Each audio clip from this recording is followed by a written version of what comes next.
What is going on, guys? Samuel One World from Samuel One World Productions here, back with another tier list ranking for you all. And this is a ranking I've actually been wanting to do for quite some time now, and I'm happy I finally got around to doing it. And that is to rank every single season of Survivor. Now, for those who follow my channel, probably since the very beginning, for being honest, Survivor is my favorite show of all time. So that was the show that I have the most passion about. So that was the show I have the most, oh my god, about. Like, it's a show I consider to be my favorite for a lot of reasons. For the Survivor aspects, the characters, the great moments, the tribal council. Like, there's so much to love about Survivor. There's no reason why, despite its questionable new era nowadays, it's still a very popular show. People still love talking about Survivor to this very day, and it's a show that pretty much changed lives for good reason, honestly. And it's a show that when I first watched it back in 2008, it pretty much was a show that I've honestly obsessed about for a majority of my life, and I kind of am to an extent, honestly. There's other than like where I don't think about the show, and for good reason. So again, now and also with the recent Australian Survivor season coming out and the new season, I figured now would be the perfect time to do this ranking. As now I'm just ranking the 43 current US seasons of Survivor, I'm also going to rank the international seasons, which is something I don't think I've actually talked about much on this channel. I hit a couple rankings on Australian Survivor, but I'm going to talk about the other shows, honestly. I never got around to it, so that's what I'm going to do. I have all 43 seasons, and I have the 2 seasons from the UK, the 2 New Zealand seasons, the 4 Philippines seasons, the 9 Australian Survivor seasons, and the 9 South Africa seasons, which I have all watched. That leads to a total of 69 seasons to rank here. And I'm very excited to talk about all of these seasons for the show, honestly. And again, like with every list I do, this is just my personal list, my personal ranking. And I would truly love to know how you guys would rank all these seasons down below in the comments. Let me know what are your favorite and least favorites. I do plan on doing more Survivor tier lists again. Like I'm doing Baby Bird, I do plan on doing one on the winners, the runner-ups, the final jurors, and we have some other random Survivor lists I can think of. So I just love talking about this show, so I'm happy to talk about it anywhere I can. And let me know in general what other Survivor related content you want me to do down below. So, enough being in the bush, let's get it on. And also, we might get into some spoilers from these seasons, because I don't think we can talk about some of these seasons without getting into spoilers. So, people warned about these tiers that I've been running for a bit. Where I have the Source Priority, which is the main season I consider to be the upper echelon on Survivor, and the immunity tier. So I'm just like, well, good move, that's something, coming up with short, mixed bag, meh, talk about bad game, and downward spiral. Despite how much all this show did have 8% bad seasons. So let's talk about the first that started all, Survivor Borneo. The season that started all, again, it's very weird going back into the show. It's very odd looking back into this season. Considering that you know how Survivor is now, where it's a little game heavy, idol heavy, advantage heavy. It's all about the game! When this was focused more on the actual survival aspects of the show, and a lot of the weird things it do. It's one of those shows that was kind of spinning its wheels and things that they're not really seeing in the modern day Survivor. And for the first season still, it's hard to see why the show blew up the way it did, and I still enjoy going back to Borneo, honestly, despite the fact that, again, it's the first season. And usually, most seasons of reality shows aren't really the most interesting in the world. I mean, look at Big Brother and the Challenge, but Survivor Borneo is definitely still be a fantastic season. Again, definitely is rough on the edges, but that's kind of what makes it interesting. And you do get a great cast here. Again, Richard, Rudy, Stu, Jervis, Greg, and people still demanding Greg to return for good reason. Good reason. You get some fun gameplay, some great character moments. Like, it spoils what makes Survivor so interesting with these characters and these people. Again, these are real people. Mind you, these are real people. And you still get some all-time great moments in this season as well. So, yeah, Borneo for me is going in the immunity tier. Not enough to reach those 5, honestly, but I still love Borneo. And I would say the same thing for the Australian Outback. I always would not like this more than Borneo, honestly, because Australian Outback definitely has some of the most iconic characters in this show's history with, Tina, Colby, Amber, Jerry, Jeff Varner, Kimmy Katzenberg, Michael Skupin, Fernando Forrest. But they do get some fun, great tribal council, some great character moments throughout the season. I think what always holds it a little bit back from being better Borneo is that that last few episodes that kind of feel like it's just stretching itself out a bit. But even that, it's never boring. It's a season that's never boring. I know some people say the post-merge is kind of boring, but I always was invested with it, and I always invested with these characters and the fun moments and the shenanigans and everything, and the great gameplay, and being one of the more surprising wins with Tina. Who, and of course that first dumb move with Colby taking her to the end. So, I still love the Australian Outback, so it's definitely going in the immunity tier, just a little bit above Borneo, but still a fantastic season. And I love coming back to. Now we have Survivor Africa. Africa, a season that definitely got a little bit mixed reception, but it's got grown love almost the years, and I've always enjoyed Africa, and definitely not reaching the heights of the first 2 seasons, but you did get some great stuff in this season. You got Ethan, who's probably one, if not the most likable winner in the show's history. You also got Lex, probably the first true great major villain in the show's history. But it's high. Despite some of his comments, he's a great character. You also get some fun other one-time characters like with Teresa, Kim Powers, Kelly. Maybe I was still think that Teresa and Kelly should make a return at some point, though unfortunately nowadays it's kind of likely, unfortunately, at this point. Yeah. Yeah, and of course, at this point, and of course, it gets great moments like with Michael, the blind side. That's definitely one of the best blind sides in the show's history. You get some crazy moments like Alex freaking out with the 2 votes that cast against him in the merge vote. As well, you also get the first tribe swap and the first sign out someone named Soft Screwed and someone for the challenge. And the season there is definitely a bit slower than others, and it's definitely the most exhausting to watch, mostly because it's definitely the most harshest season of the show, mostly on the Survivor aspect, because it's in Africa. I mean, crying out loud, I should tell you that, but I always had a soft spot for it.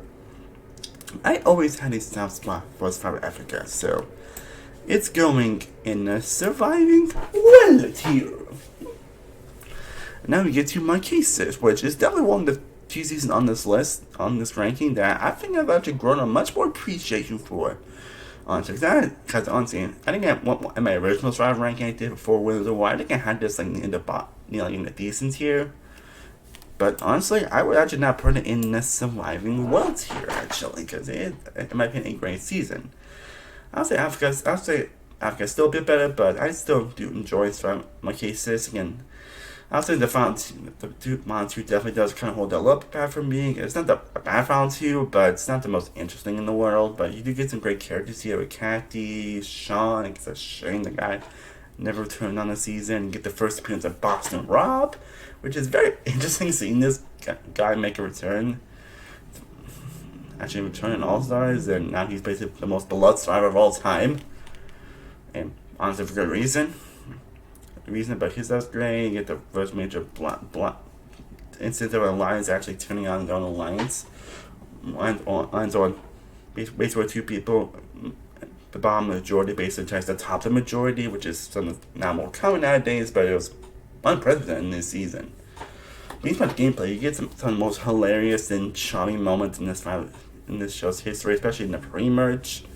You get some moments that are just smile-inducing and just fun to watch. It's just goofy, and it's a really highly enjoyable season. And I'm not like hugely fond of the final 2. I mean, I don't have anything against Giuseppe and Neely. Honestly, I think it's kind of underrated in a way, but they're not exactly my ideal final 2. And she's also the first the first true under the radar winner. But overall, my case is it's a season that definitely has grown on me the more I watch it.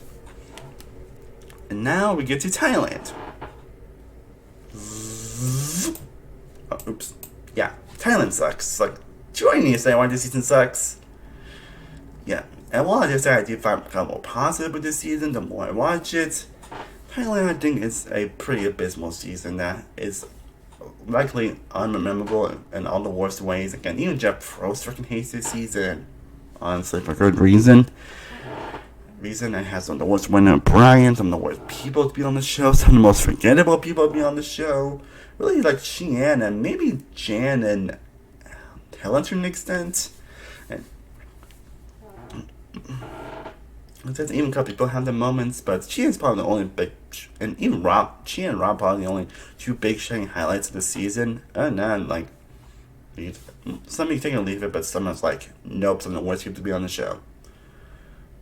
Yeah, I do need to say why season sucks. It freaking sucks.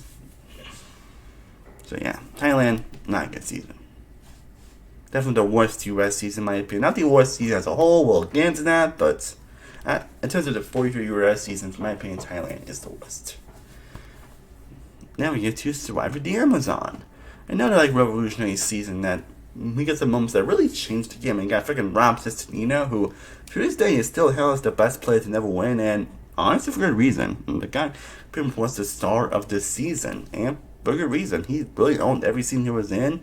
You get some great blindsides. You get the very interest of the swing vote basically being voted out of this season, which kind of was still hilarious in that how that happened. Yeah, pretty interesting win, Jenna, who definitely is an unorthodox winner, honestly. But the one that I don't think really ruins the season for me, in my opinion. In my opinion, you can get the whole man for swim dynamic, which, I mean, it does have some comments that don't really age well, I'm not gonna lie, but overall, I think Amazon is still an incredibly fun ride with some great gameplay, great characters, some really surprising moments, some really just wow moments. I mean, during the mind of that peanut butter incident in the final 10, but again, it does have some moments that it has a couple kind of forgettable players and has some moments that don't really age well, especially with the men finally over the women that wouldn't do well in the modern day. But overall, I think Amazon's still great enough to where it goes in the immunities here. Pearl Islands. Islands. Yeah, this of course is going in the Soul Survivor 2. I mean, why more than Pearl Islands be? Halo is the best of classic era, and for good reason, and there's a reason why people still talk about Pearl Islands to this very day. It was it's actually was the first classic season I actually watched when I'm starting into Survivor, and I think this is probably the season I would actually recommend people the most if you want to get into Survivor. Because it has all you love about the show at once. It has the great survival aspects, the great character aspects, the great drama aspects, it has many incredible moments that are still the best of all time. I'm not just talking about the giant flip like Grandma Live, but there are many moments here like Sandra, Rupert, and you get some iconic great characters here as well. While I'm still all over the place how I feel about Sandra, I don't think her win really does well in the season. And you can get some other great underrated characters like Lil, Dara, Burton, Tijuana, Ryan O, Savage, Sean.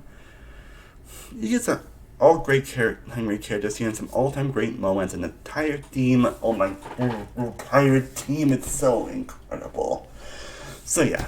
This is the first of the many seasons that's going to be in Soul Survivor, which I consider to be the upper echelon of Survivor.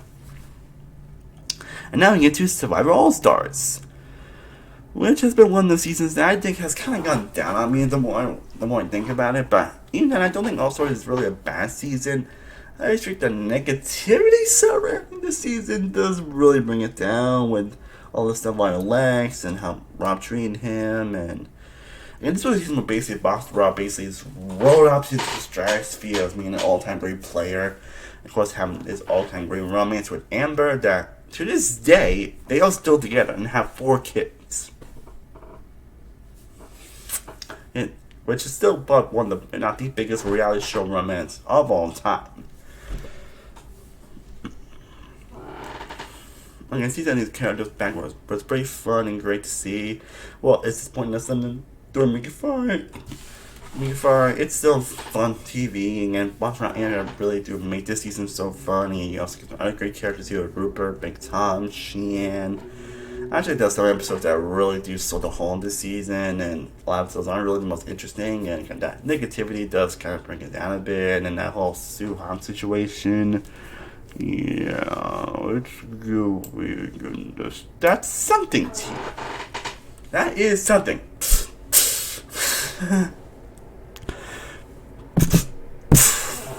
Boom. Okay. And now we get to Survivor Vanuatu.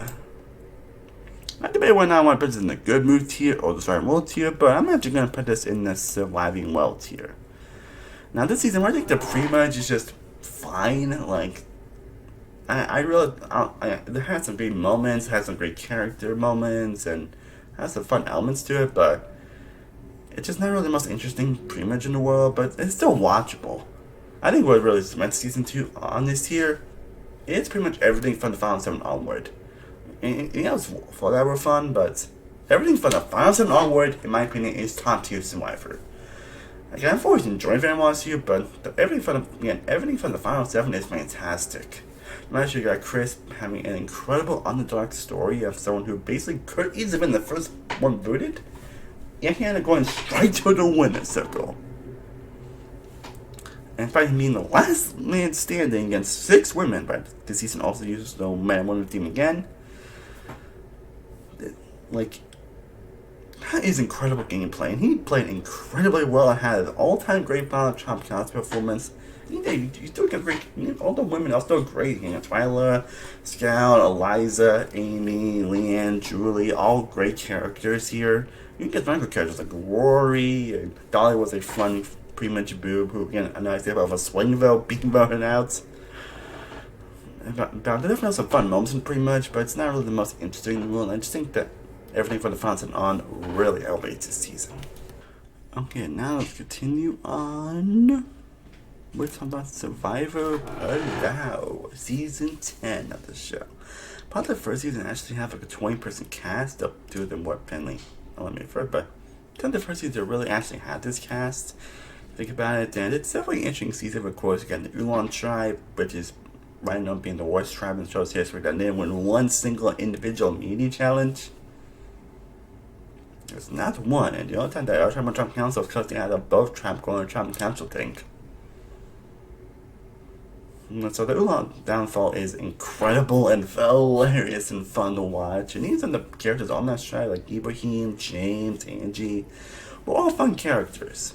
And Bob John's definitely out there. Also great characters as well, with definitely having an incredible underdog run. And you got people from Coral Travel, they could pretty interesting. We got freaking Tom, who's one of the most nominated winners of the show. He's actually a lot more mellow than meant to be.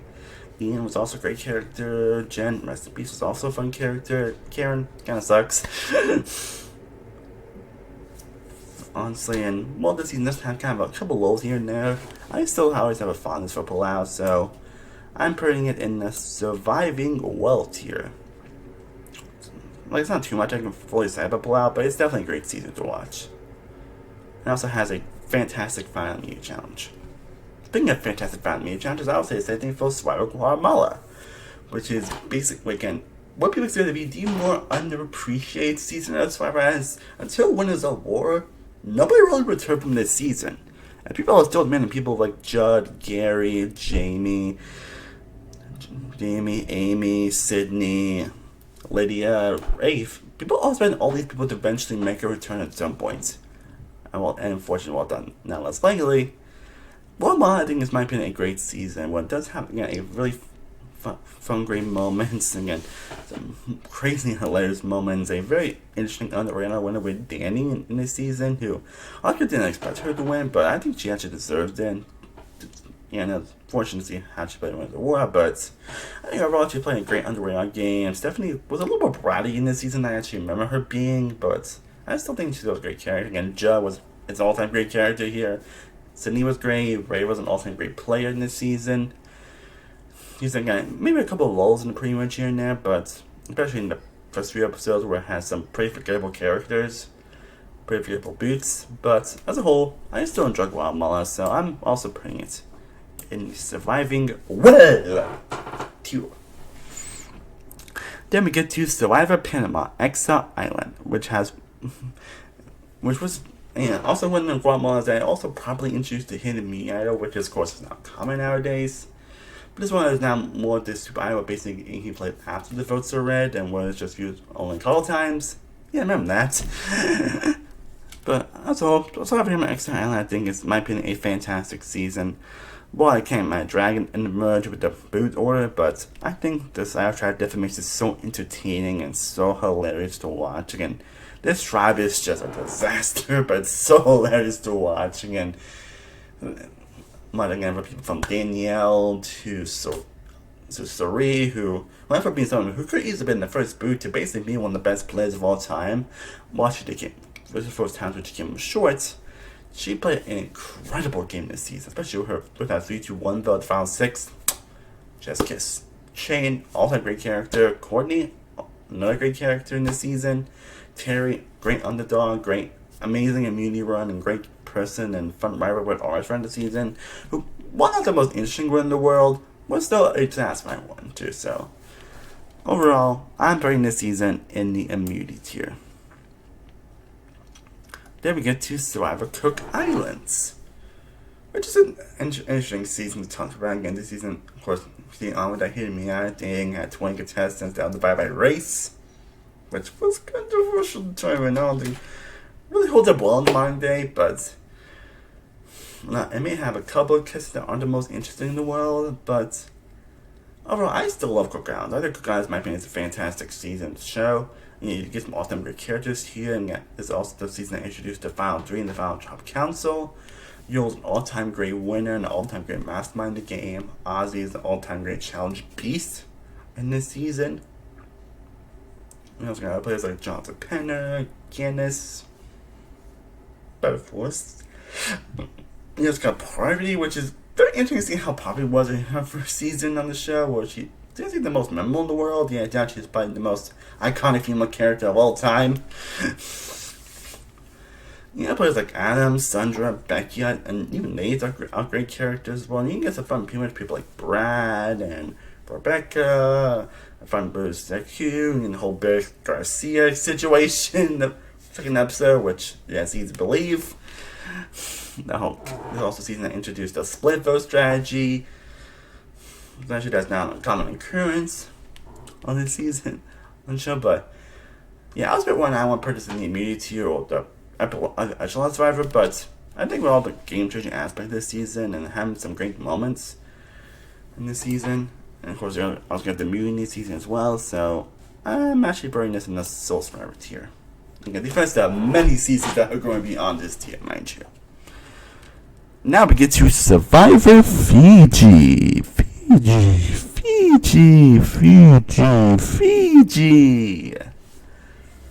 And it is the first season that's going in the mixed bag category.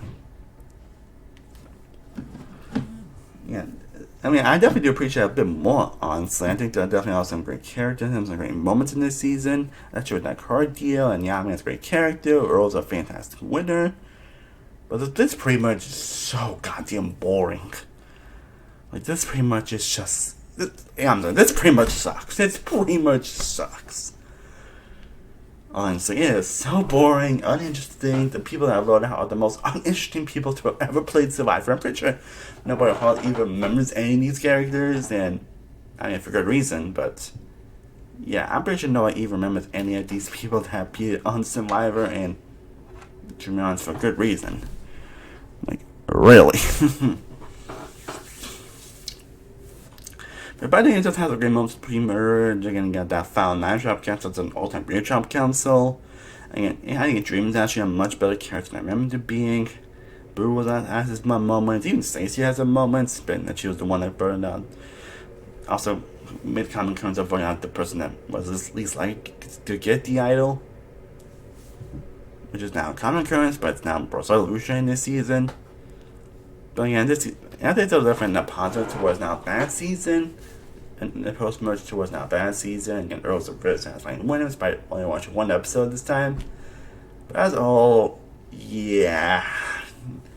Again, that pretty much really brings the season down. But now we get to the first of a few seasons that are all-time amazing Survivor seasons. First up, we have Survivor China. China.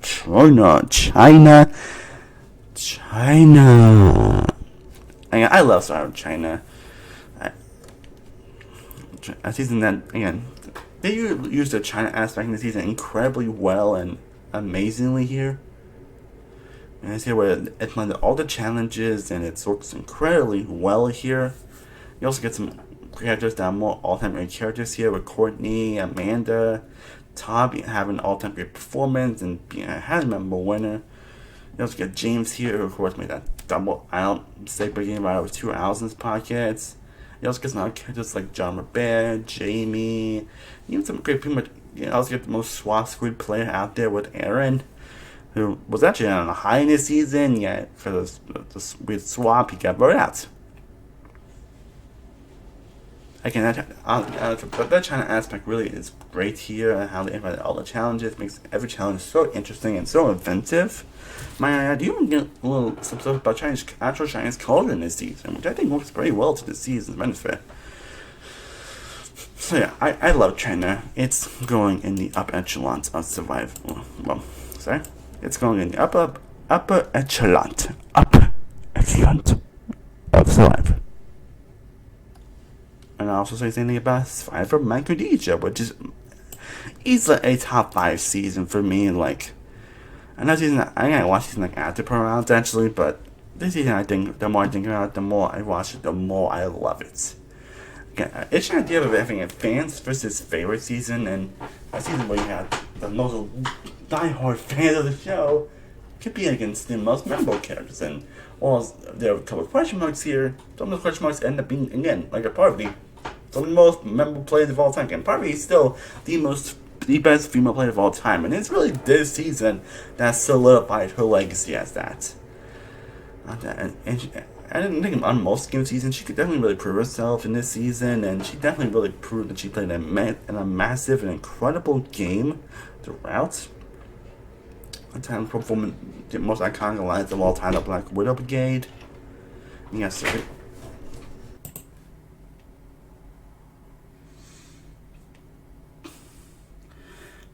So we're basically continuing to cement her legacy as an all-time great player. Again, if it wasn't for that fact that someone got evacuated Final 7, she probably could have made Final 3 and probably easily beat Final 2, which were Marvin and Amanda, so that should tell you something. But of course, you get some all-time great moments in this season. You get Eric getting his immunity and getting voted out. You get great characters in Natalie, Alexis, and James was great. Ozzy Blindside still in debate for being the best Blindside in the show's history.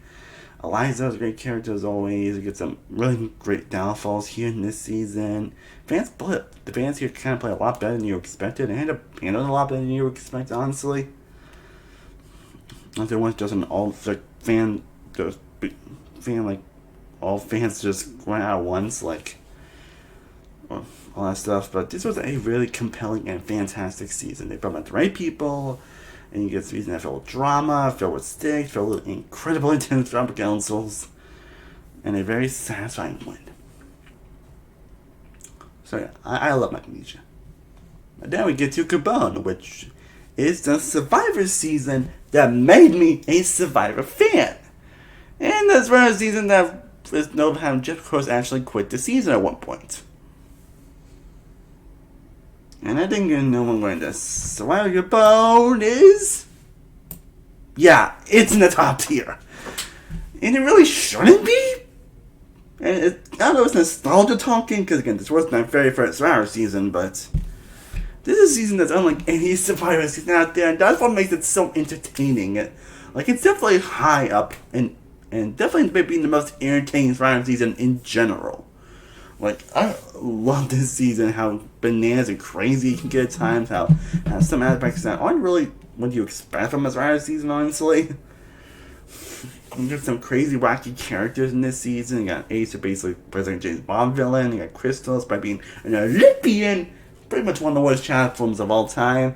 Kenny was a great player that ended up being a heroic character to basically being a villain to the remainder of the season. Manny was a great character. Again, one of the most odd final three out there, with the winner basically admitting to not knowing what he was doing throughout the entire season.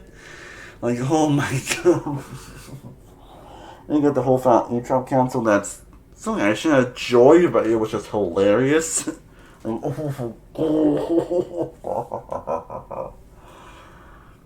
And of course, you got that Marcus blindside. That's the biggest edgic what that you expect from the show. But yeah, come on, this season I probably shouldn't enjoy much as I have, but this season that again, I do enjoy. I did love watching it, and it's a season I would like to always go back to.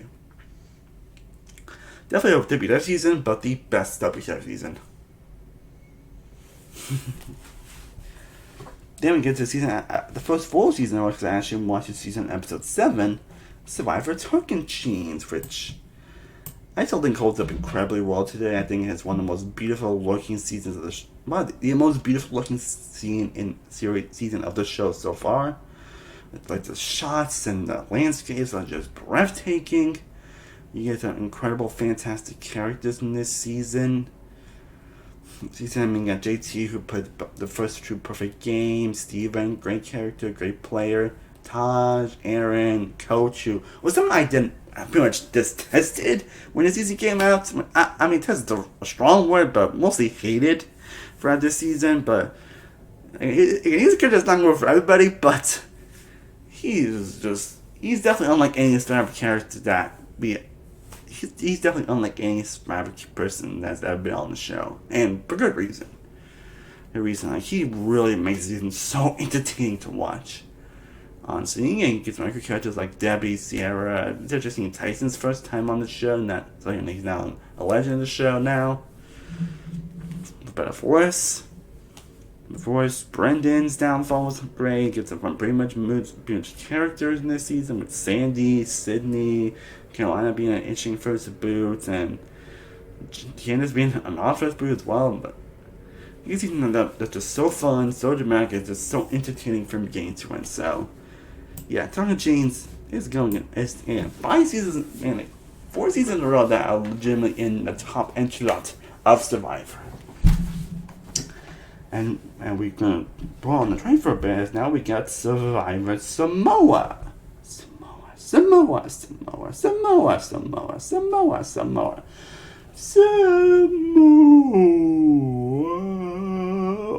like to call it, the Wrestle Hands Show. And this season pretty much mostly a setup season to basically have what is arguably the most notorious villain in Survivor history. For better or for worse.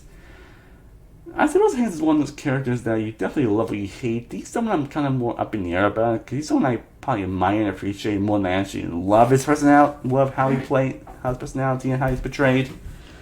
But when he came out tonight, this guy literally changed the game. I mean, he really found a lot of idols this season, but he found there weren't any freaking clues, which is, I know basically is the norm for Survivor, but that's pretty much true in this season. Like, this was more than true, where he pretty much finds out without any clues in this season. He was pretty much the dominant screen time force of this season. He probably has one of the most professional guests of all time. The only big problem with that is that most of the guys pretty much feels like cannon fodder.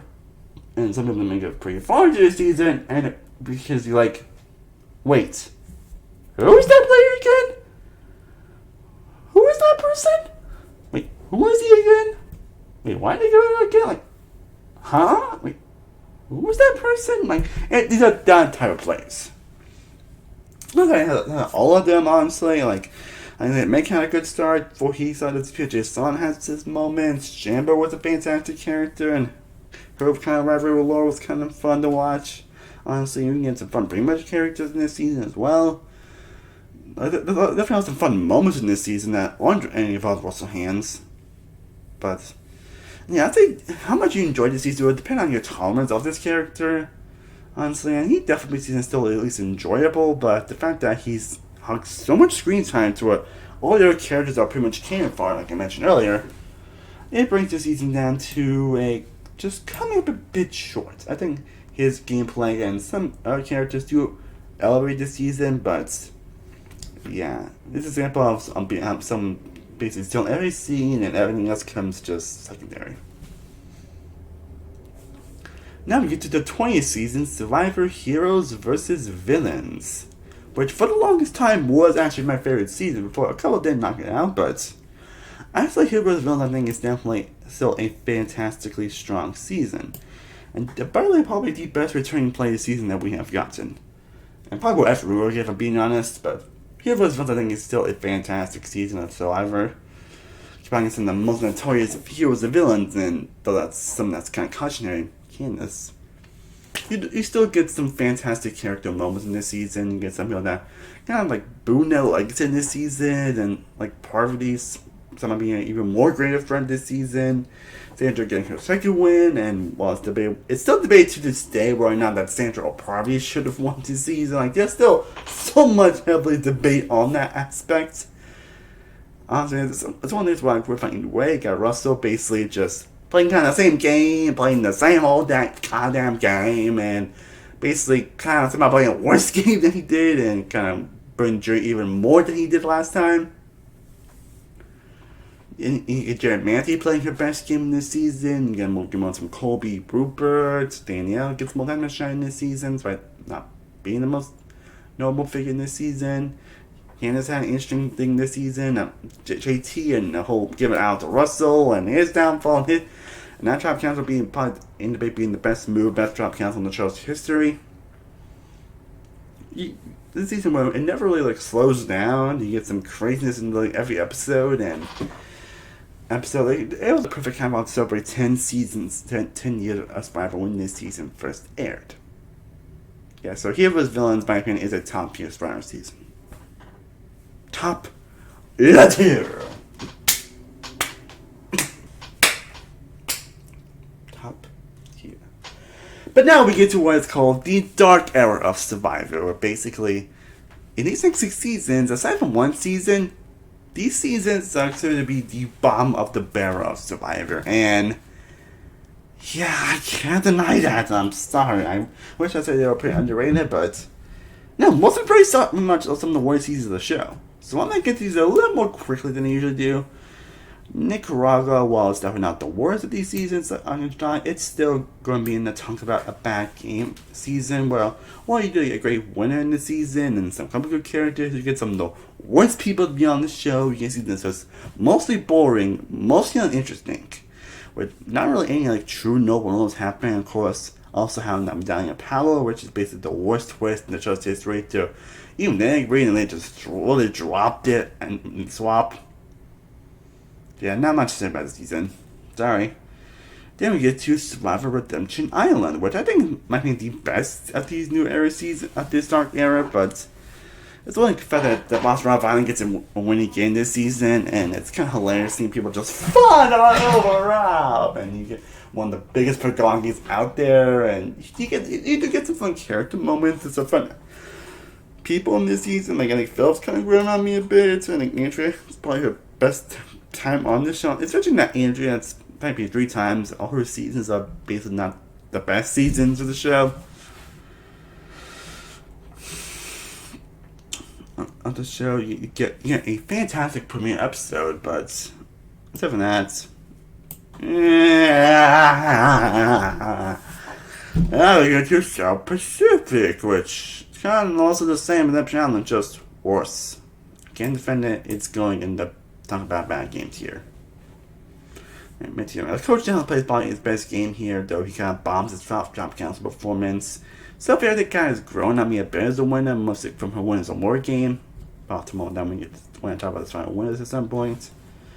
Cochran's a great character here. Ozzy has his moments. You get some other fun character moments, but other than that, this season's just a slog. That's all I can say, sorry. Then we get to Survivor One World. Well, I'll say this. If it wasn't fact that Kim Brown was a fantastic winner this season, if it wasn't for that fact, and also got Troyzan this season, and some fun Tarzan moments, if it wasn't for those, this season would have been my least favorite.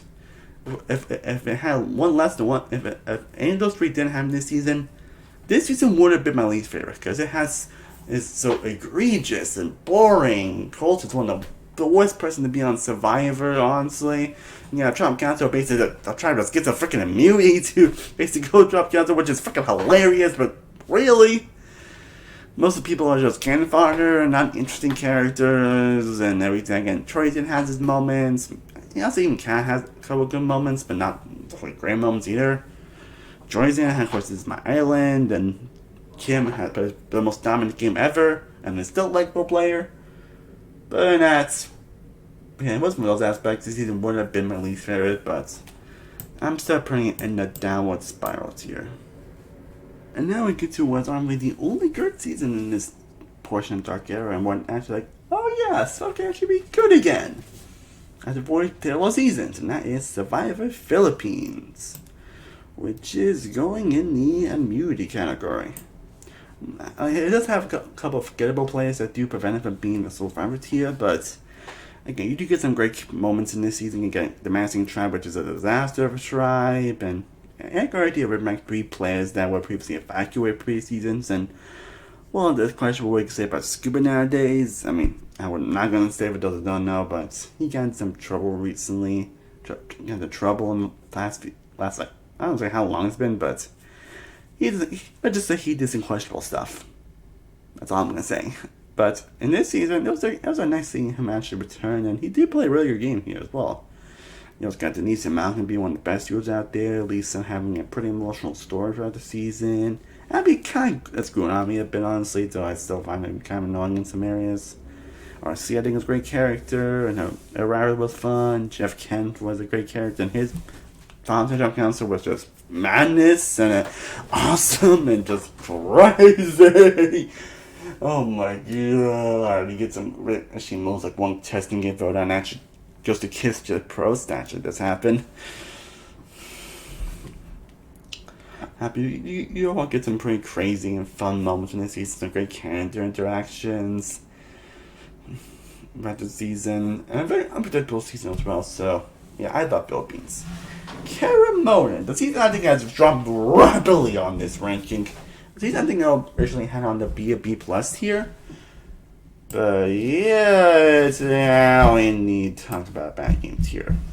This season was not good. Oh my god. Again, Calvin does play. Calvin does play an amazing game. Again, it's pretty obvious he's going to win, especially in the final round council. But he did play an awesome game. You get some awesome characters in this season as well. Again, Phil, I think still has his moments, and I'm trying to think of. There's some fun character moments in this season. I mean, pretty much I think it's pretty terrible in this season. Definitely being the worst pretty much in the show's history. You got fans that really aren't fans of the show, and fans that really aren't fans. I mean, you got freaking First Boo come back. You got freaking Brendan Hands. Not to mention, Brendan Hands, also one of the worst people on the show. He was terrible in South Pacific, and he was terrible here. This meltdown is hard and painful to watch. And you do get in the final 10 Top Guns really is fantastic. I think Malcolm's also still a fantastic character here, and he did play a great game up to his boots. I think Eddie and Riddle, I think, are fantastic characters as well. But other than that, there's not much interesting, and some players are a lot less edited than I actually remember them to be, so yeah. Cambon sucks. But now we move on to the Dark Era now we get to Survivor Blood versus Water. And compelling concept where basically you have former players compete against their loved ones. Also, I guess mention on the Redemption Island twist. It was a concept I think actually was pretty interesting. I'm someone that never really had a problem with basically people returning to the game, honestly. But this was the case but those seasons weren't really executed the best, for being honest. But I think this time, it shows that the John Tourist saw potential here in this season, and you do get some incredible moments in this season from that aspect, from the Blood vs. Water aspect. I mean, the cast can kind of jarring, honestly, like Mount Culpepper, but I think she definitely shines for better for worst. Tyson playing an incredible game. Jervis also playing a really good game until his attitude throughout the season. It was great seeing Tina play again. Some of the loved ones even stand out. Of course, Noah, but Katie and Sierra being the ones to stand out. Even Hayden, the 4 Big Brother one, also really stands out this season. as well. Caleb, rest in peace, is also a great character as well.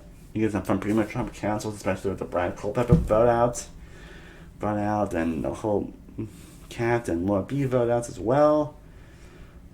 So you get some really fun Great Trump councils, some really fun release gags throughout the season, especially Burning the Clue. I love Love is Water so much, and it's going, in my opinion, in the So Smart category.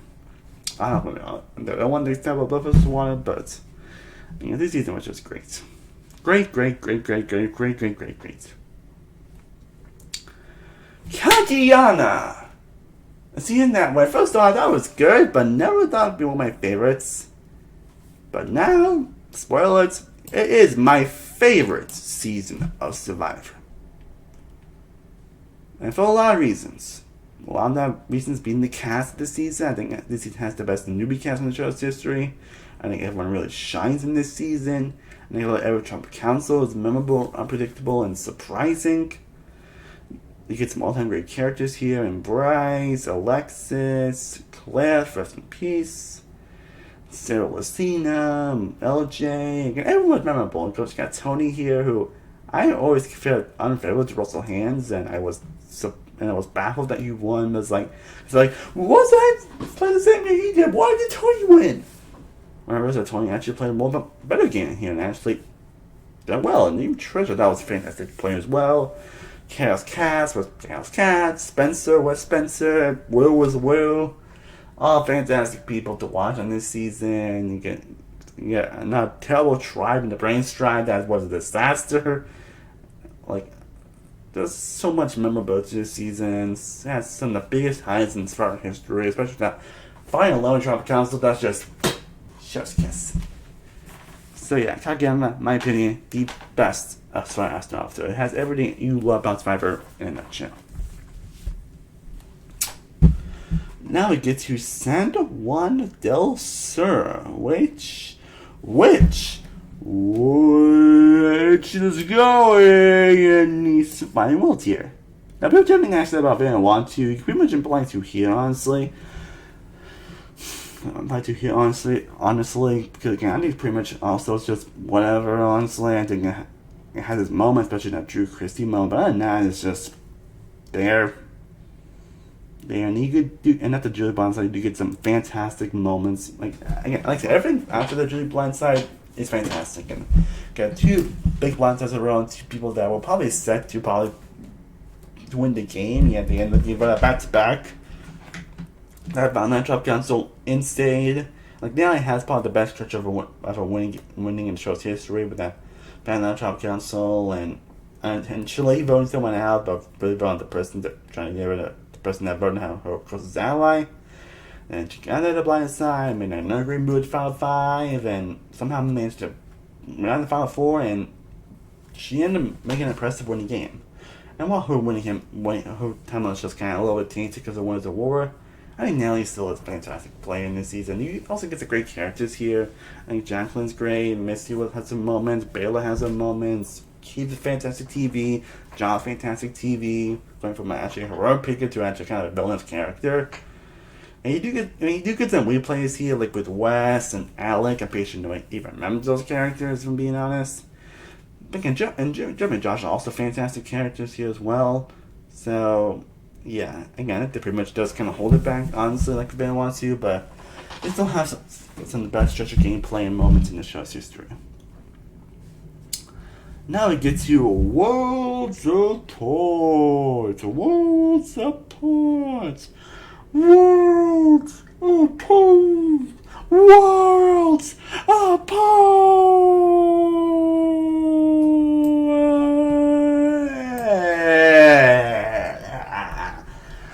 I really didn't like this season. I didn't like it when I first watched it, and I didn't like it now.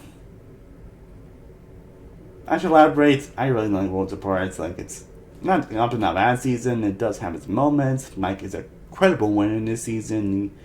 You get some fun characters like with Jen, Shireen, who I did that annoying at first, but actually became a really sympathetic character later on. Kellen has her moments, and actually even Rodney has his moments as well. I like he's as bad as I remember to be, honestly.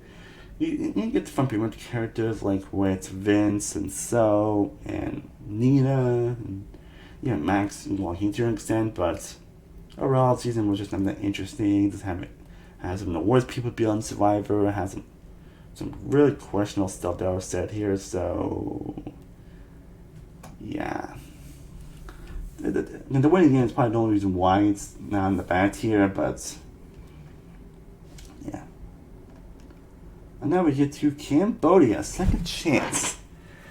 Who run this time, I would wait for them to do a Second Chance season, which I think has always been a great concept for a reality competition show. I mean, bringing in players that you think are the most worthy of a second chance, people they think are deserving to come back, whether they've been pre-marriages or people that you think made a mistake or something wrong happened to them, and they think they could have made it to the end.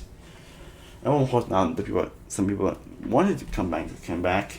Cambodia, I think, is still a fantastic season of the show. And I really loved on that aspect. I mean, yeah, it does some players that kind of under-edited or kind of disappointing. But still, the gameplay, I think, here was top-notch, great. You get the most emotional, great character moments. I really feel people's kind of game body, which I never really got, if I'm being honest. I think it does have some genuine character moments in this season, especially coming from Spencer, also Jeremy's story, and him win being one of the most satisfying wins ever. Kelly Wentworth, someone who basically went from being from a forgettable pre-drink boot in San Juan del Sur to now an incredible player. Like, oh my god, Kelly Wentworth went from someone that was like, to, oh my god! Oh my god! Keith was also great. Kimmy has her moments too. Amir wasn't as annoying this season. She was in the Philippines. She actually at least had fun moments, so she didn't make much of a second chance. She kind of played most of the same. I think this is probably the best time I've ever seen Joe play in Survivor, honestly. It's by him winning. In fact, he should stop winning challenges to stop seeing a threat. Durant Sierra has some moments as well. Again, Chaos Cast, Savage Blindside. A lot of great moments this season that was just kiss. So yeah, I'm putting Cambodia in the Survivor tier. And I'm not saying anything for Kalrong, which is the season that I think has improved immensely upon rewatch. A season that I really thought, again, was probably what I put in these two tiers. But, again, it's going in the Survivor tier. Again, it's really mostly thanks to the cast, honestly, and me appreciating some of them a lot more, honestly. Well, yeah, Scott and Jason are kind of terrible people in this season. They are fantastic villains that have fantastic downfalls. You get Michelle, a great underrated winner. Aubrey, I'm still a bit mixed on, but I think this is her best role on the show. Ty, fantastic character. Sydney, fantastic character with a great story. Joe even has its moments. Julia, Debbie, something I think I also kind of grown to enjoy more upon rewatch. It's definitely a very harsh season. Like, obviously, got really thick medical evacuations in this season, but overall, Calron, top tier season. Season has a fantastic pre-merge, fantastic character moments, all around fantastic season. And now we get to Millennials versus Gen X. Millennials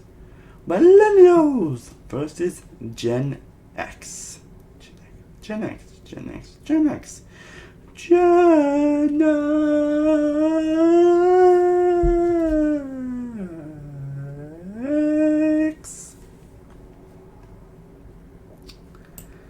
Yeah, this is another top tier season for me. And again, like Cambodia, I don't get how people think the season very game body, but when you have some of the most human players to have ever played Survivor, like really human players to have ever played this season, like true human people.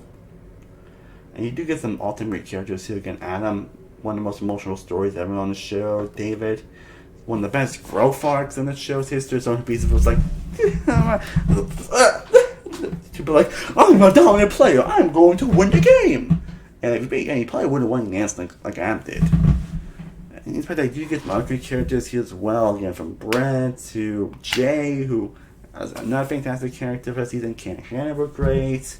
Will was great. Zeke, Jessica, Chris, Taylor, Michelle, the Mechanical Blindside, Vicky. Again, fantastic cast all around. Fantastic game moves. Just we're trying out with the most emotional story and the amazing growth arc from these okay, especially from Adam and David. And you got an all-around amazing season that I'm actually putting in the silver around here. Game changes. It's always disappointing when the returning season ends up becoming very disappointing. I mean, a season where you ended up bringing a lot of players, and I thought after Camp Boy they were really desperate for another returning season. Again, for some reason they didn't want a second chance season, so he started making a game-changing season. I think that brought back some people that you consider game changers. You had some that are like, really? I mean, you could think of something different from this cast, honestly. And I think the biggest problem with game changers is that it's not really game changing. It tries to act as game change, especially with that infamous Animal Game Travel Council Final 6. As a whole, it's not really game changing. It's not bad by any means. You know, it does have some great character moments. It does have great Will and Sarah against replaying another fantastic game this season, cementing her legacy. I can't say I'm happy that Suri actually won the trades this season, which is pretty awesome. Just so much to it. They're actually awesome. And I'd say the pre-matches I think it's actually a lot better than we give credit for, and I think Sandra's actually a lot more memorable here on her third time, but as a whole, they're just not really much interesting. It has some of the worst editing in the show's history, and it's the perfect definition that, hey, maybe we just start pouring out their advantages out, which is, I know it's kind of criticism nowadays, but I think this is for me. I really felt that. And it does have some good moments, so I won't say it's not a bad season, but it's going in the meh tier. Just meh.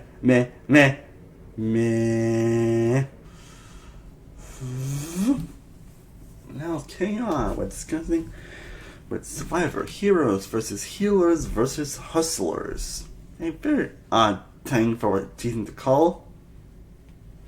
And it's definitely an interesting season, honestly, where I think it does have some fantastic characters throughout the season with Ben and Chrissy to an extent, Ryan, Devin, Ashley, Lauren, Mike. I think those 7 people I think are mostly fantastic. I mean, Chrissy, sometimes that bugs me, but the people are fantastic characters, and you get some fun pre-match characters here as well with Patrick and Alan, Allie.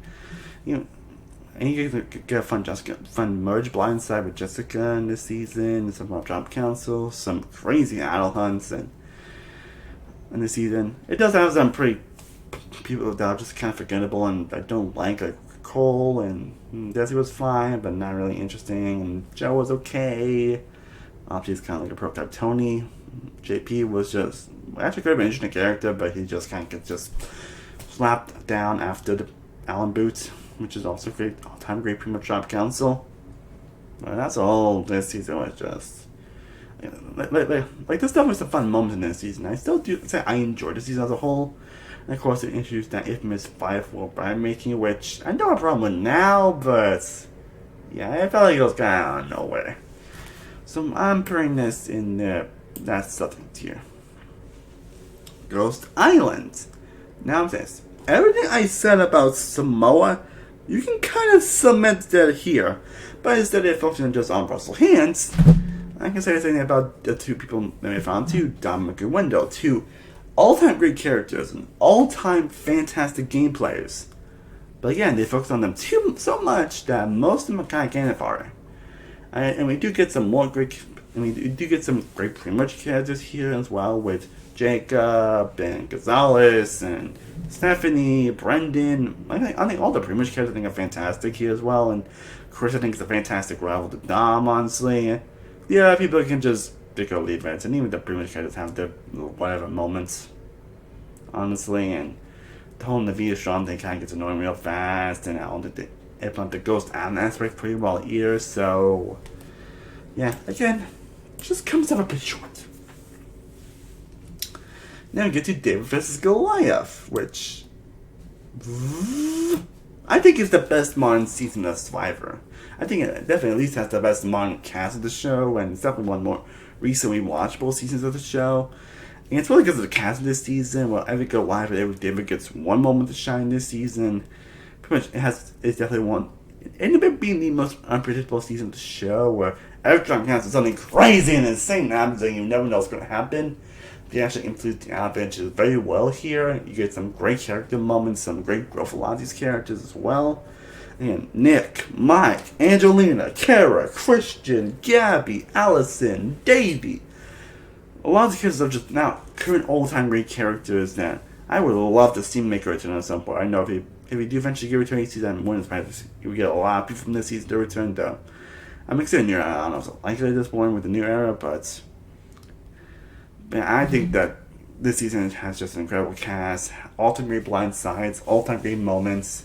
It's overall how a modern season I've really been sure to be, if I'm being honest. Now we get to Edge of Extinction, which is a very odd season to return to if you know how it ends. For spoiler, some that was run on day freaking 8, returns to day 36, and wins the season.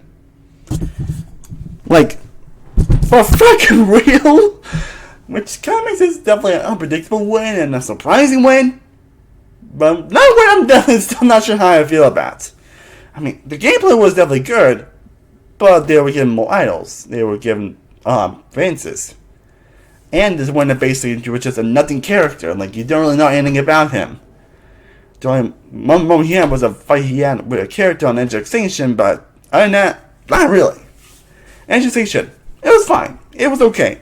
Again, like I think it's about implementing Redemption Island. I just think that some aspects I think could have been a lot better handled in that aspect. And you do get some great characters here as well. Like Rick Devins is great. It was nice seeing Wentworth and David Wright play again. I think Lauren and Victoria are all great characters as well, great players, and had a lot of potential on return.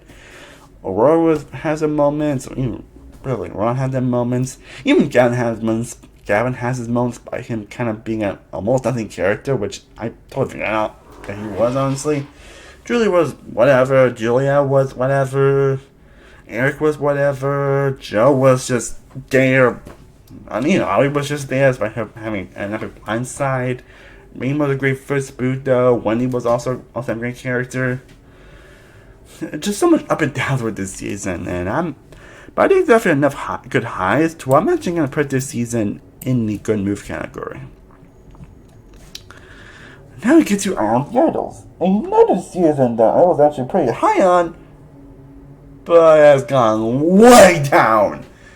So I'm pretty sure there's really one incident that really follows through with that whole dance situation and how it was handled.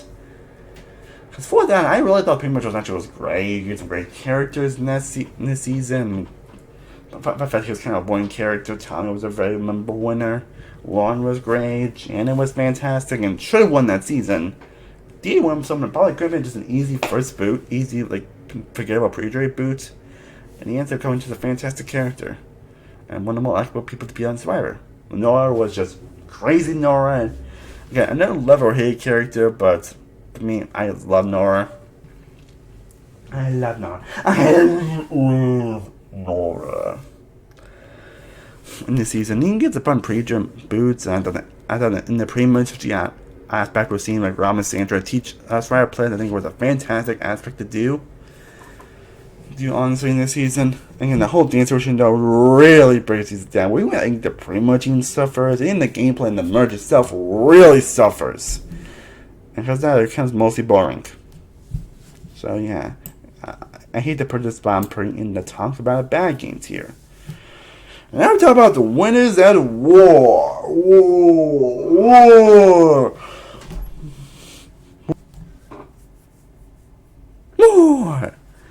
Which is a very odd season to discuss here, because I know, some people, again, this is not one of the love it or hate ever seasons, where you people think this is like one of the best seasons of all time. And a lot of people think this season was kind of disappointing, because it was a fucking all-winning season. Well, I would say there definitely are a few disappointments with this season, not gonna lie. I think this one season, I think the highs are incredibly high. It's one of those seasons that really pays homage to Survivor. Has a lot of elements that are really, it's like, oh my god, this is why I love this show. This is why I love Survivor. Again, another season bring back 4 more freaking winners from previous seasons. And it makes for an incredible season. While some winners I think not like but it's good as you would expect. Back about disappointing some of the old school players get voted out kind of early, and which should have been made farther. I think some winners legacies really booted up with this season, and some ones I really just still enjoy here. And in fact, that freaking Tony Flat shows. I wouldn't know if it being incredibly over the top. I wouldn't know if it being crazy. Ended up making it to the end. With no votes cast against them. Actually wins 4 immunity challenges. And yet he ends up winning, and he still wins this season. Like, I was excited that I was hoping he would just make it far he did the last time. I wasn't expecting to win the entire thing, but I'm so happy he did. I was at the end, it kept me up a little bit of times, and I was something a little bit more explained, and the ethics interesting. I mean, it was better implemented here. I just wish we got to see a little bit more of it. Honestly, I'm happy that Nelly, who was the first beat this season, didn't end up winning this season. And Michelle also plays an incredible underrated game, pretty much building her legacy this season, in my opinion. Sarah also plays another fantastic season.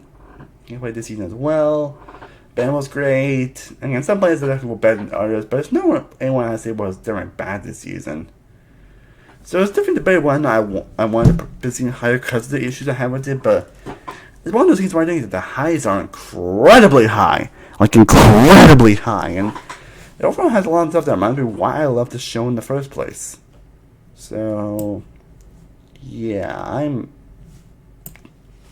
it's going nuts here. And now we get to the 3 new era seasons of Survivor. The 3 new era seasons. The 3 new era seasons. Which it's interesting. I just say that. And there's definitely a lot of interesting things with the new era. Again, I know a lot of this really planned was because of COVID and everything, but and I'm still not sure how. I want to definitely have some highs to these seasons. I'm still not sure how I feel about them as a whole. Now, we're just some things that can actually, face with some of these seasons, so we'll see how it goes. First up, we start with Survivor 41. Now that's one thing I can say that's pretty good about all 3 of these seasons are the cast. Not just in the diversity aspect, but I thought there are actually great characters here, and some great developments on these characters here as well. After 41 was kind of like, again, kind of rough around the edges, honestly, on that aspect, where I think some players aren't really developed as much as I would want them to, honestly. But, yeah, I would say 41 is not a bad season, honestly. Like, you do get some great character moments, you get some great job councils, you do get some great moments here, but, again, some of the added stuff they're trying to do here was just, like, I definitely do like some of them, but I just don't think they don't implement as well here. The angles, which I still, the merge angles, which I still freaking hate. I still freaking hate that twist. And I do, that twist especially was not that good either. And I wish some players were a lot more developed. And Erica, I'm still not sure how I feel about her as a winner as a whole. But again, and there definitely are some surprises, but it's more predictable than surprises, so I'm putting 41 in the mixed bag category. 42, which I think is a more updated version of the show, and I think since I felt like it didn't need to actually explain some of this stuff, I think it flows a lot better this season. While it does have to close some infamous twists with the hourglass and do a tie. I would say the cast is definitely a lot more better and a lot more memorable here in this season. I think Barry Ann's a surprisingly but fantastic win in my opinion. I think players like Mike and Romeo are great characters. Jonathan, Lindsay, Drea. Again, and some of these seasons can also be the fact that they try to also go for that woke stuff, or try to do look on female empowerment or other stuff, or the black community and other stuff like, which I definitely don't mind in Survivor, honestly. It's definitely weird it's on this show, but I definitely don't mind it. Sometimes I think it's not implemented the best, and some bitches I'm still not too sure how to feel with, especially the now is a power advantage, especially how to implement. But at least in this season overall, you do get a lot more better character moments. But honestly, they're pretty much just dragging some areas, and there are some questionable moments that I'm not sure how I feel about. Honestly, there's still another enjoyment 42, so I'm actually putting it in the good move category. Now we get to Survivor 43.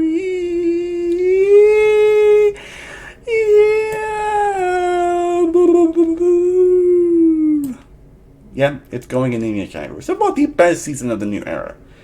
And that's really thanks to the cast of this season. Like, the cast is definitely one of the best newbie casts in the show's history. Like, if we do end the game with Champion season, I wouldn't be surprised if we get most from 43, honestly. I think the cast itself is great. I think everyone plays very well, very poorly, but makes for great entertaining TV. You get another like shocking winner, but I think it doesn't really harm the season. I think they kind of felt like they actually listened to some of the complaints from the previous 2 seasons. I think they really enhanced them. You get a lot more great character moments, some all-time great blind sides this season, some all-time great future plans, especially with Jesse and Cody in this season. Carla was a great villain for the season. No, had really great stories, despite them being pushed so much on that. Stuff, but she was some great characters. Sammy was fun TV. Cassidy and Owen were fun TV. Like, everyone was great and has their moments. At least the twists and all that stuff were really as egregious this season. So, yeah, I love this season. And now we get to talk about the International Survivor seasons. Again, the ones I'm making here are 2 UK seasons, the 9 Australian Survivor seasons, the 2 New Zealand seasons, the 4 Philippine seasons, yes, there are 4 seasons there in the Philippines, and the 9 South Africa seasons. So let's start off with talking about the 2 UK seasons, since... First up with season 1, Pulatiga, which I remember watching a lot when I actually got into Survivor, because I think before I watched Australia, another season, I was also... Even when I was already into the international era Survivors, so... And looking back on the season, it's actually a lot better than I remember, but it's okay, honestly. It's one of the seasons that kind of like I was trying to emulate Borneo, and you do get some fun characters, even some players that were kind of a little ahead of the time, but overall, not really much to say about season 1, honestly. Season 2, Panama, however, like I said before, Thailand is my favorite of the US seasons of Survivor, but season 2, Panama, is the worst Survivor season, period. Because this is literally the only season of Survivor. Why do you literally have anything positive to say about it? And it's not that they're in, like, egregious. It's not like there's anything that is just, like, offensive or frustrating or anything to get angry about. It's just boring. It is just... Don't try to use violence on the media. But this season really is just boring. It is boring.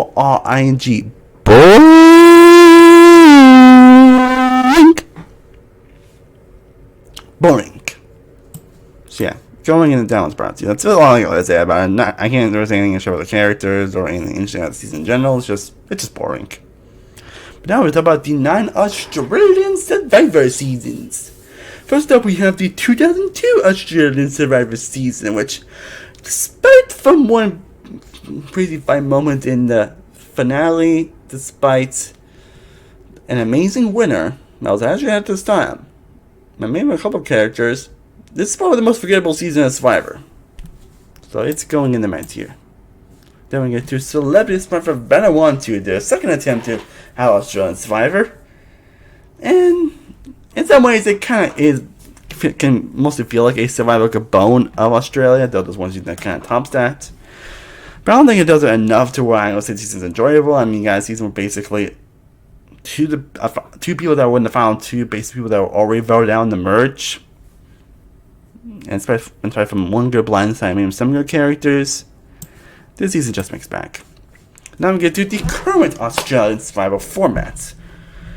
And let's talk about Australian Survivor 2016 and 2017, because these seasons basically I kind of mostly feel the same about, honestly. I'll say 2017 I like a bit more, mostly because it has a lot more better characters. But 2016 I still think both seasons are so great, with some of the same great highs and some of the kind of same lows, honestly. I'll say 2016 definitely has a fantastic pre-merge episode and has a crazy trend downfall and a downfall episode in general. Some episodes of the merge can be kind of all over the place, but I think the cast definitely does save it. And I'm still not sure how I feel about Christy as an overall winner. But I'll say there's not enough high spot I'm putting in the Surviving Well tier, and I'll say the same thing for 2017 as well, which I consider to be a little bit better. Then we get to Champions versus Contenders, which definitely was my favorite season of Australian Survivor. For one season came out, so I'm actually putting this in the muted category. I think it's really the cast that makes this season great. From Shane, Sean, Moana. You got Russell Hands on this freaking season at one point. Yeah, he plays terribly. And his episode's fantastic. But you get some all-time great characters here with Shawnee, Benji, Matt Rogers, and the final job council is an all-time great job council. And what I know about Strange TV is that two things. One, they have so many episodes, like 25 episodes, and 24 cast members, and they have decided to make twists to try to stretch out the runtime. So it can make the season feel a lot less rewatchable, but Jim Tennis is definitely but then most of them are still pretty good, and Jim Tennis is definitely one of the best. But when we get to Champion of Forgiveness 2, which I think it's not as good, but it's still good. I think this is really, I think the Australian time format really suffers, where you get freaking some contestants that don't even get a freaking confessional. Yeah, no joke. Like, because of this, I don't even get a freaking confession throughout the season. But you do get some all-time characters here. Again, Luke is an all-time great character here from Australia 2017, and he returned here. Pierre's a Grimble winner. Harry's an all-time great character. Janine's an all-time great character. You get some fantastic characters here. Just some moments can feel kind of just stretched out for the sake of it. So, yeah. Now we get to All-Stars. Like I said before, it's disappointing when returning player seasons don't really end up being that great. And with this being like the first alternative all-player season, aside from some great moments, some great characters returning, and an all-time great winning game, and even a couple all-time great job councils, this season was just okay. Not the worst of the player season, but could have been a lot better within this cast. Sorry. Then we get to Brains vs. Brawn, which is honestly a season that I compared so heavily to Survivor Gabon. As this season has pretty much, let me mention about how sometimes Australians try to they kind of just try to stretch out the runtime. This season is probably the most egregious example of that. And I mean really egregious on that aspect. Yeah, I still love this season, and I think a lot of that really comes to the cast. Well, there's some players that aren't like the most developed in the world. You get some all-time great characters here, and especially having an all-time great Final 2 this season. You get some all-time dumb moves, all-time just insane moments in this season. While it does have some questionable moments here, I still love Brave vs. Brawn. It's a chaotic season, but in the best possible way. Again, I pretty much how I feel about Survivor Gabon in this season, so yeah, it's going in the Soul Survivor tier. Then we get to Blood vs. Water, a season that I wasn't sure how I actually felt about it, but in the end, I'm actually going to put it in the That's Something category. Because again, it's a from the Australian Survivor format. Honestly, you can get some players that will just... Wait, who are these players again? There's definitely great players here. I think Mark was definitely a great winner despite being kind of a boring character. But her wife Sam, I think, was fantastic all around. Josh was great. Despite not getting much development this season. KJ, Jordy, Jesse, Khan this season, even Sandra's daughter Nina went with Sandra and continues her Day 16 curse. There are also great moments in this season, but I think the format really does bring it down. Then we get to 2 New Zealand seasons. New Zealand. And that's kind of fortunate that it only had 2 seasons, because I think after 1 season it had potential to be great, but it didn't really get off to the best start with season 1, which was pretty bad. Again, a pretty boring season, not really much I can actually say about it, so... Season 2, however, Thailand? Yeah, Season 2 is top tier Survivor. Top goddamn tier Survivor. It's like they listen to the complaints and actually fix those complaints. And you get a fantastic season with a fantastic cast. Has a lot better edited and a lot better structured. And you get some multi-great moments, especially with another amazing 3-2-1 blindside. This is one of the seasons I would say I recommend seeing for yourself. Then we get to the Philippines season, which is probably the season I probably have the least to say about, because I was thinking, because I'm never going to be watching these seasons, because love that I actually forgot about the season. these seasons have 60 episodes. Yeah, like there's still a lot I still remember these because I didn't actually watch them when I first came into Survivor, but I don't know how I got with him is beyond me because wow, I totally forgot there were that many episodes. So these are seasons that I'm saying. I think the first two seasons are probably still the best seasons, and both are going in the good move category. Honestly, I think there's still a lot of fun to be had with these seasons, and there's some great characters here. Then we get these slightly shorter seasons, which are pretty forgettable. Sorry if I don't have much to say about these seasons, but they're just, I mean, the episode count and honestly everything is like, yeah. And now we get to the last remaining seasons. And now we're going to talk about all 9 seasons of Survivor South Africa, which the 9 seasons so far has probably been the most consistent. Well, definitely not covered on the greatest, but overall, there really is not one bad season in South Africa at this point. There isn't any season I really dislike, honestly. Honestly, it's definitely one of the shows that definitely kind of was up and down in the first 5 seasons. It wasn't sure whether or not they were going to, what they wanted to do with this show and everything. But I think it definitely, at season 6, they definitely know what they wanted to do, and every season is so great to watch. And overall, South Africa is a very consistent season so far. So let's get into it. First up, we have the first season, Panama, which is definitely odd to look back on, but you do get some great characters here, and we do get some. And I think we're basically the person that made in the end of the game voted out. But overall, solid season. It's going in that something. Malaysia, probably my least favorite season because I don't think it has the best cast or the most interesting gameplay, but overall, it just comes a bit short. Now we get to Santa Carolina, which definitely had a up and down pre-merge, but I think with the post-merge and the gameplay of the runner-up, who definitely made a mistake about the wrong person to the end, still makes the season a pretty good season. Maldives. This is where the cast really rockets to stratosphere. I definitely had a up and down pre-merge, but but a lot less downs. But you do get a great cast here, very satisfying winner in this season, some really fun gameplay, so let's go in the survival world here. Now we get to champions! We are the champions! Sorry, I couldn't help it. But champions, again, the cast itself, fantastic. Like, you get an all-time great winner this season. You get some fantastic characters, some stuff that you would not see on Survivor, but better for worse. I mean, this involves someone stealing an idol. And also not person give it out to us in the pockets. I mean, that's... But... Yeah, Champions, I think, has a great cast, some really surprising great moments. And moments of some crazy last few rounds. So, yeah, it's going in the immediate tier. Now we get to the last 4 seasons. Philippines, Island Secrets, Immunity Island, and Return to Cast. And why am I talking about all at once?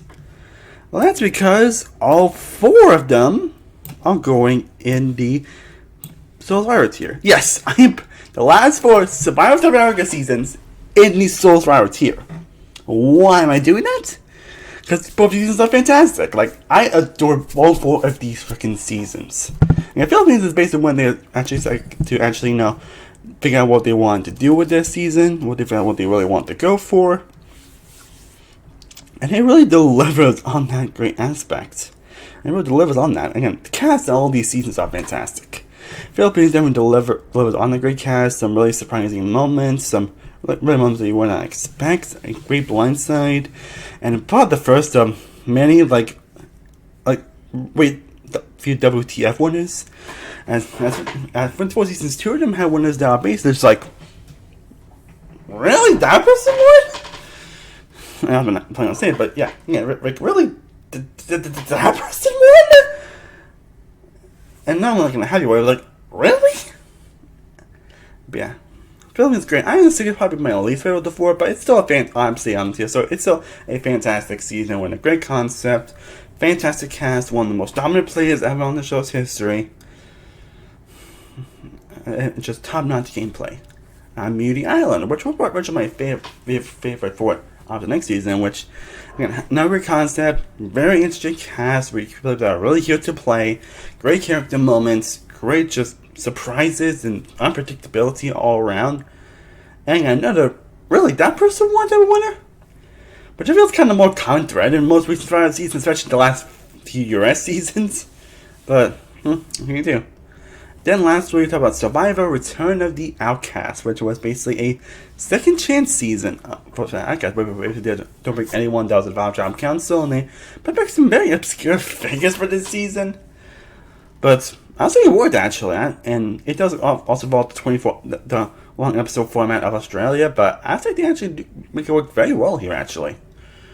Again, a lot of the really custom cast they brought back, and you get some fantastic plays throughout the season. You think some players really do that with the second chance and everything, and though you get some people not really doing that, but overall, in my opinion, this is probably my favorite of the South Africa seasons. Well, that, guys, is my ranking, my tier list of every single season of Survivor that I have watched. 69 seasons. As I film this, I don't know what I'm going to. But Austrians for both worlds are going to end, or I'm sure one time part around Survivor 42 is going to start. I don't know when I'm going to start, but I'm trying to finally have done this ranking after wanting to for so long. Basically, this is the order I rank. Based at the bottom, based off the downward Survivor tier, where 69 would be Survivor UK Panama Season 2, Thailand being 68, Survivor Wonderworld Season 44 at 67, South Pacific, and Survivor New Zealand Nicaragua, Survivor Nicaragua, Survivor Camoan, Survivor Island of the Idols, Australian Survivor 3, Survivor Redemption Island, Survivor Philippines Celebrity Double Showdown, Survivor Philippines Celebrity Showdown, Survivor Game Changers, Survivor Worlds Apart, Survivor UK Season 1, Australian Survivor All-Stars, Celebrity Survivor Vanuatu, Survivor Fiji, Survivor 41, Ghost Island, Samoa, Malaysia, Blood vs. Water, Here vs. Hustlers, Panama, All-Stars, Santa Catalina, 42, Survivor Philippines Palau, Survivor Philippines Season 1, Australian Survivor Champion Festival 2, Edge of Extinction, San Juan del Sur, Marquesas, Australian Survivor 2016, Australian Survivor 2017, Survivor South Africa Maldives, Survivor Palau, Survivor Guatemala, Africa, Vanuatu, Amazon 43, Champions, Exile Island, Champion Festival 1, Philippines, Australian Survivor, and Borneo. And we got 20 seasons in the Soul Survivor tier, actually. Like 20 seasons here. Number 20 being Cook Islands, 19 being Australian Survivor Brand vs. Brawn, 18 Token Chains, 17 Winners of War, 16 Blood vs. Water, 15 Survivor New Zealand Thailand, 14 Survivor South Africa Island of Secrets, 13 Gabon, yes, number 9 high, 12 Kalrong, 11 Survivor South Africa Philippines, number 10 Survivor Cambodia Second Chance, number 9 Millennials vs. Gen X, number 8 Survivor South Africa Immunity Island, number 7 Survivor China, number 6 Pearl Islands, number 5 Return of the Outcast, number 4 Survivor Micronesia, number 3 Here vs. Villains, number 2 Day vs. Goliath, and number 1 being Kakiana. And I hope you guys enjoyed this tier list. I'm excited to have finally got this tier list out for you guys. Finally! And I would love to know what your favorite least favorite seasons of Survivor down below in the comment section. And again, eventually I do plan on doing a big winner ranking on this show. I do plan on doing a runner-up ranking on this show, honestly. Those are hopefully coming very soon as well. And I do plan to do more favorite content as well. Then I think I'll also have runner-up ranking coming very soon as well. So stay tuned. All the videos coming very soon. Thank you guys so much for watching. I truly appreciate it. I am Samuel One World from Samuel Productions. I will see you next time. As always, stay cool, everybody. Peace.